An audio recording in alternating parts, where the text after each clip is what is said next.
Hello everyone, welcome to Pseudoscience, and today I want to talk about the idea of science, pseudoscience, and philosophy, the relationship between these three things, and how it's not always easy to tell the differences between them.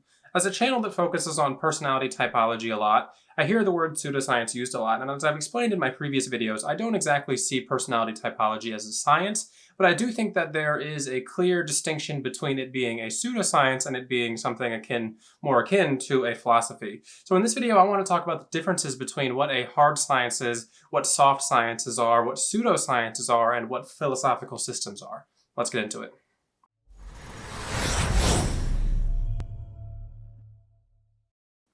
The first thing we need to differentiate is what does it mean to be scientific? And that's kind of a big thing to say because science is a wide and diverse topic. So I'm going to try and break it down into simple concepts as much as I can in this short amount of time.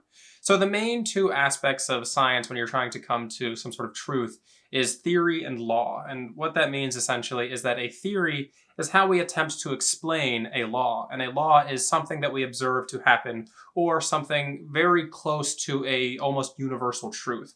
A lot of the times in science, laws are explained as a universal truth, which isn't 100% right, the actual perfect description of what a scientific law is, but it's pretty close. A lot of the times that's how we're going to treat it.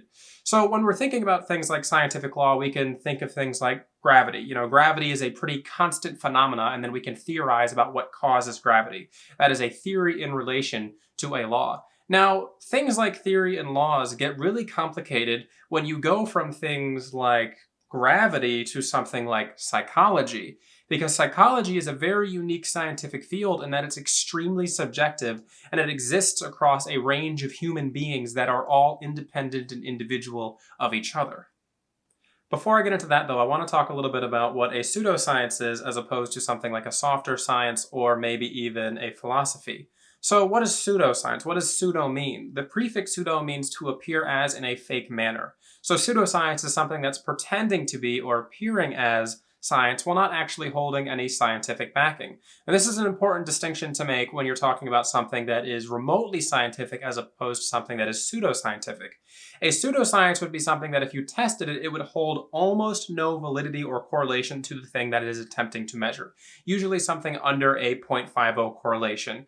Now anything with above a 0.50 correlation or validity towards the thing that you're attempting to measure would be in the realm of a, softer science. At least you're in the realm of there's a relationship between the things that we're attempting to view here.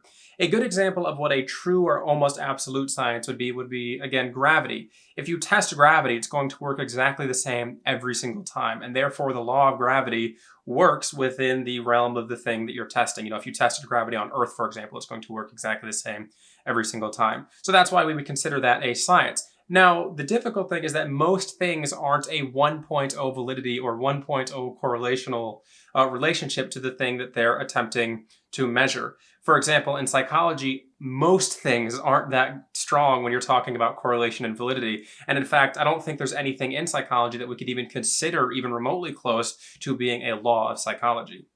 The important distinction here to make, though, is that just because something isn't a universal or scientific law, that doesn't mean that it's inherently a pseudoscience. One of the most acclaimed personality systems in the world, Big Five, is not a law. It is a method of understanding something. It's a method of interpreting something. It is our way of interpreting personality factors and traits within humans, and the research supports it as there is, quote unquote, supposedly, 5 personality traits that exist within humans that we can measure.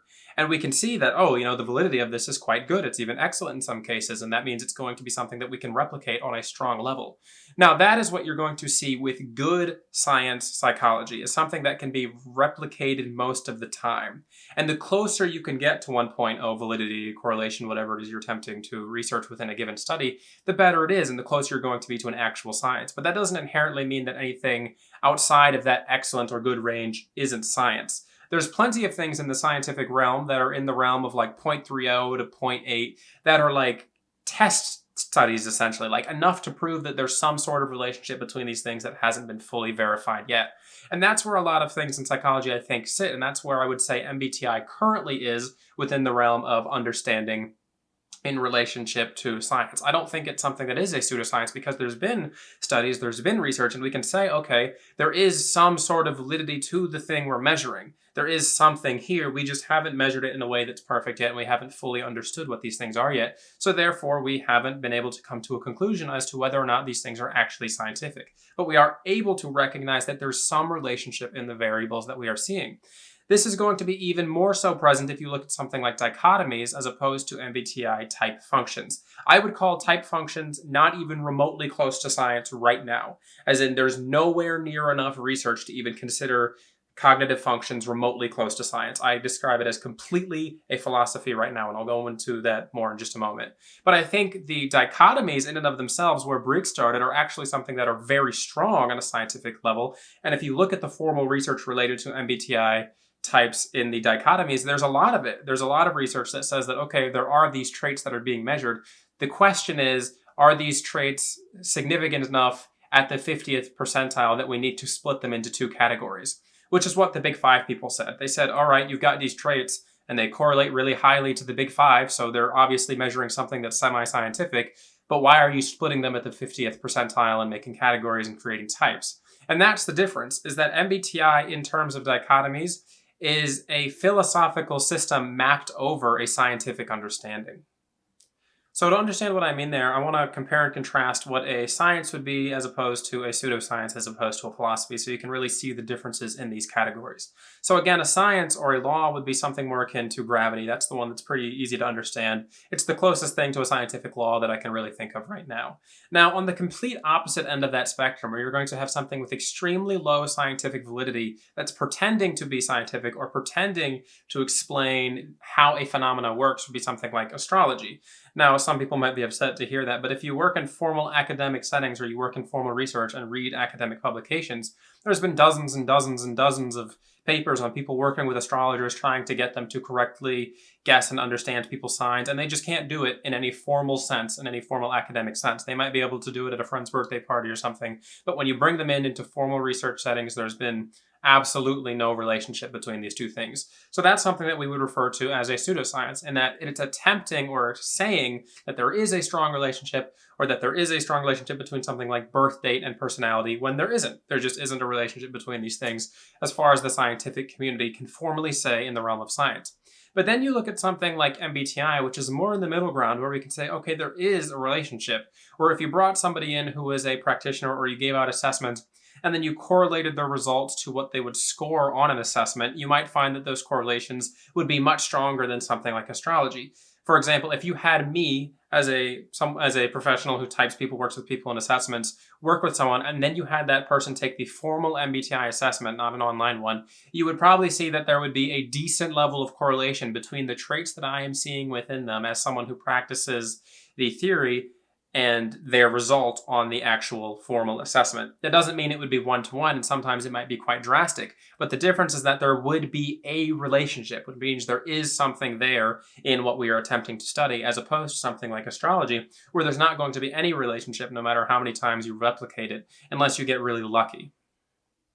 Now, the important thing to remember, it's actually really important that I mention this before we move on with that last statement, is that just because something would have a relationship with something else doesn't inherently mean it's scientific. What I'm implying with that last segment was that if we have a system that shows some sort of validity already, as in with MBTI dichotomies as personality traits, and then you're able to replicate those relationships within something like having a practitioner understand and see those traits within somebody as opposed to the assessment, then you'd be able to establish some sort of connection between them on the scientific level. You would want to build the validity of the factors or things that you're measuring. Then you could talk about the relationship between whether or not somebody would be able to see these things externally as a practitioner, which is two different categories, but it's something I wanted to make sure you understand, because a relationship can be built between anything, and that doesn't inherently mean it's scientific. I think one of the things that we see with a lot of personality systems is that they build these false relationships that have strong correlations or relationships with the things that they're attempting to study, but that doesn't inherently mean that the things that they're observing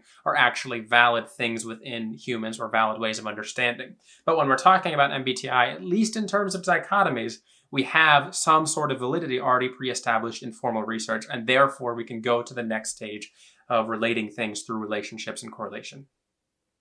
Finally, I want to talk about how philosophy fits into all of this. I think science and philosophy are like two twin brothers who took different paths in life, and that they're very similar at their core, but they went to different places, they got different jobs, they're doing different things, and therefore they're actually quite different. Science is concerned with empirical understanding, evidence, facts, logic. Philosophy is concerned with the nature of things, how they work, how we think they work, and what's going to be useful from our understandings or these understandings that we're attempting to develop. How can the understandings that we develop in philosophy be applicable and useful to the people that we're giving them to? And that's going to be one of the primary differences, is that science wants to explain something in a way that is disconnected from the inherent human nature of it. Essentially, gravity is a law, and it's a law because it exists and we can observe it, and no matter what we think or feel about that, that doesn't really change anything. Now, philosophy is going to be more so concerned with how humans interact with these things that we are, interacting with in the universe, how we interact with our emotions, how we interact with other people, how we interact with our understanding of the universe. Philosophy attempts to explain these things that can't be proven through things like science nearly as easily. Now, something like a philosophy can evolve into a science over time, but a lot of the times we see philosophy as a precursor to science, or the intuitive understanding of a scientific thing that we recognize as likely being a real variable in life, but we don't have the tools to measure just yet. And that's really what you're going to see with early psychology, especially psychology from the late 1880s to the mid 1900s or the 1950s, when you had psychologists like Carl Jung and Freud and all of these other people who were proposing psychological theories that were nowhere near close to actual science. They were just theories and philosophy of science and understanding. They were attempting to explain human nature in a way that was useful and applicable to many people. And that's, again, one of the key differences. And you saw this evolve in the mid-1900s and the 1950s when people like Skinner came out and behaviorism became really popular. And now I think, but this is just a personal opinion, I think we've moved too far away from the root of psychology towards attempting to make it an empirical science. And now we're missing a lot of what was originally interesting or useful about psychology. I think psychology shouldn't just be 100% an empirical science, because then it loses its ability to be a philosophy. It loses its ability to be useful to the individual, its ability to help people understand themselves in a practical and intuitive way.